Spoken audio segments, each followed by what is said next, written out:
Bonjour mes compatriotes guinéens, je vous salue où vous êtes dans le monde. Vous savez, quand tu parles de ce qui te fait mal, tu as raison.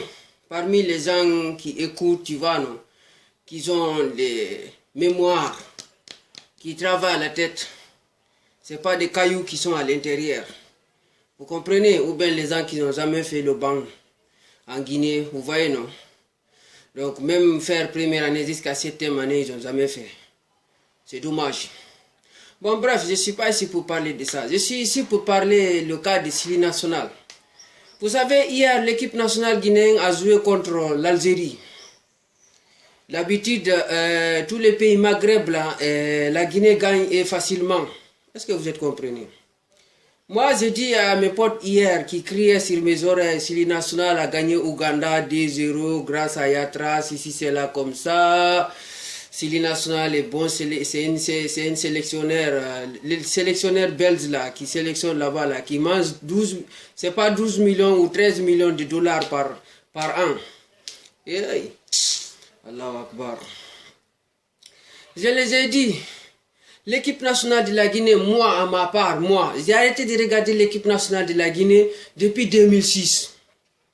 2006, le moment où il y avait Kaba Diawara, il y avait Djambobo Baldé, il y avait Pascal Fendino, il y avait Salam Sow. Est-ce que vous êtes comprenez? Et il y avait aussi, comment ça s'appelle, le numéro 10 là. J'ai oublié son nom. Vous voyez, il jouait en France ici en ce temps. Est-ce que vous êtes comprenez?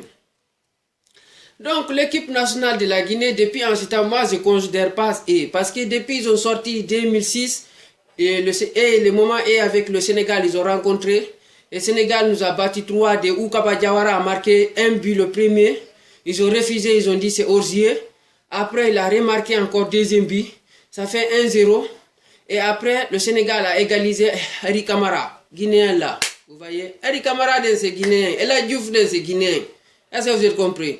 Comprenez. Elle a dit sa mère c'est sénégalais, son père c'est guinéen, un pull. Est-ce que vous êtes comprenez? Donc, vous voyez, donc moi je les ai dit, depuis en ce temps, moi je ne considère pas l'équipe nationale. Parce que depuis notre général Lansana Conté est décédé fin 2008, la Guinée se confrontait dans une difficulté. Vous voyez, donc le pays est pris en otage. Les gens qui battent pour que la Guinée avance, ils sont très peu. Les autres, ils se battent pour que leur poste remplit. Et après, ils prennent l'argent là, ils amènent en Occident. Est-ce que vous êtes comprenez? Et ils sélectionnent les équipes nationales par famille politique ou famille ethnique. Vous comprenez? Et ils ne sélectionnent pas les gens qui peuvent jouer pour amener la Guinée de loin. Est-ce que vous êtes comprenez? Amener la Guinée loin quoi en gros. Est-ce que vous êtes comprenez? Donc ils ont amené l'équipe, ils ont polarisé l'équipe, ils ont diabolisé l'équipe. Et ils prennent des gens qui jouent en l'équipe championnat de France, le plus précisément. Il y en a qui jouent en Italie, un peu, exemple, Lazio ou Napoli comme ça, ou Fiorentina. Là, ça vous comprenez. Ils ont laissé, ils ont arrêté d'appeler Kevin Constant. Ils ont arrêté d'appeler Razagui. Ils ont arrêté de rappeler Sadio Diallo. Vous êtes compris? Ils ont arrêté de appeler tous les PL. Ils ont polarisé l'équipe. Depuis Coro, il est venu là-bas, il est en train de diviser les gens. Ils sont en train de diaboliser les gens. Si tu es adversaire politique en Afrique, toi tu es exclu, toi tu es abandonné, toi tu es polarisé, toi tu es diabolisé. Hein? Tous les médias se focalisent sur toi parce que toi, c'est tout ce qui est mal, c'est toi. Vous voyez, moi je les ai dit hier, l'Algérie est changée. L'Algérie a une très bonne équipe aujourd'hui. L'Algérie, c'est pas facile de gagner l'Algérie maintenant. C'est pas l'Algérie de 2005-2004 là. Qu'on pense aujourd'hui l'Algérie est comme ça. L'Algérie est changée. L'Algérie c'est un très grand pays. Ça ne marchera pas comme ça. C'est pas comme ça. Moi je savais, l'Algérie va gagner la Guinée. Regardez Naby Keïta là. Naby Keïta depuis il est devenu champion d'Europe là en Liverpool où même il est au banc de touche. Hein? Il est au banc de touche. Il est devenu champion d'Europe. Il est parti en Guinée, on l'a pris comme un héros. Ça c'est pour vous dire que les Guinéens ne connaissent pas la foot.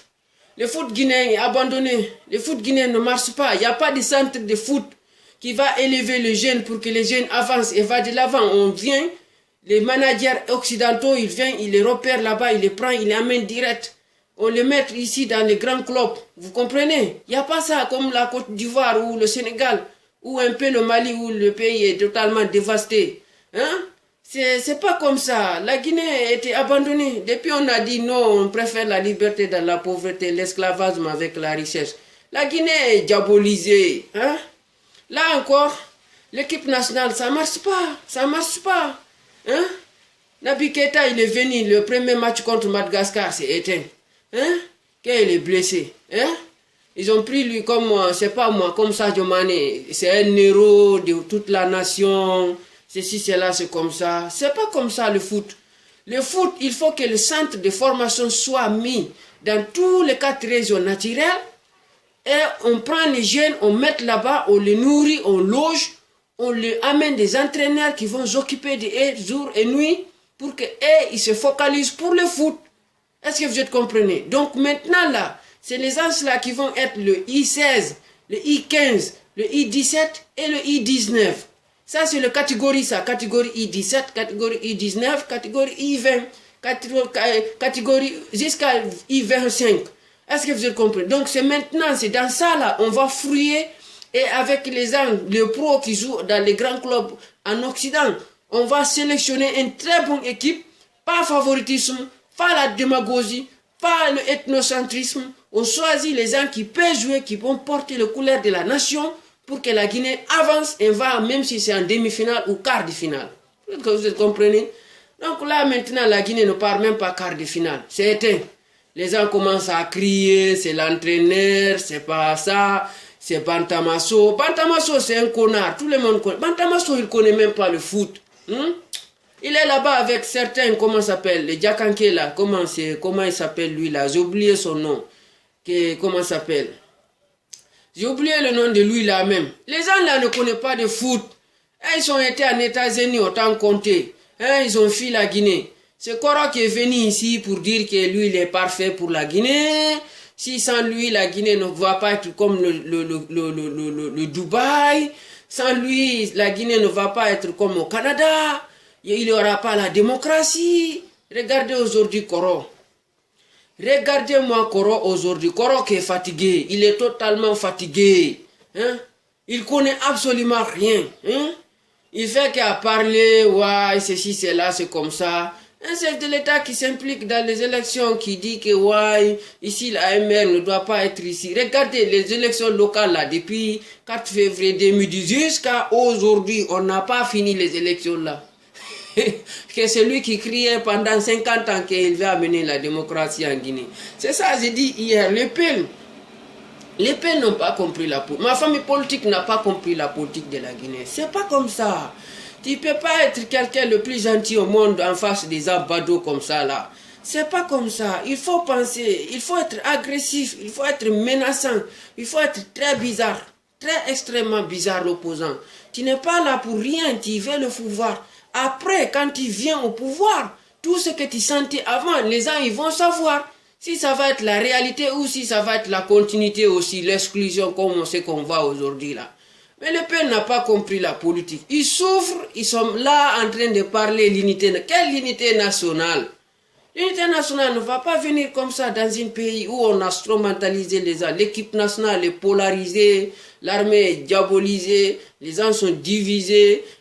Et le peuple chacun a pris son part.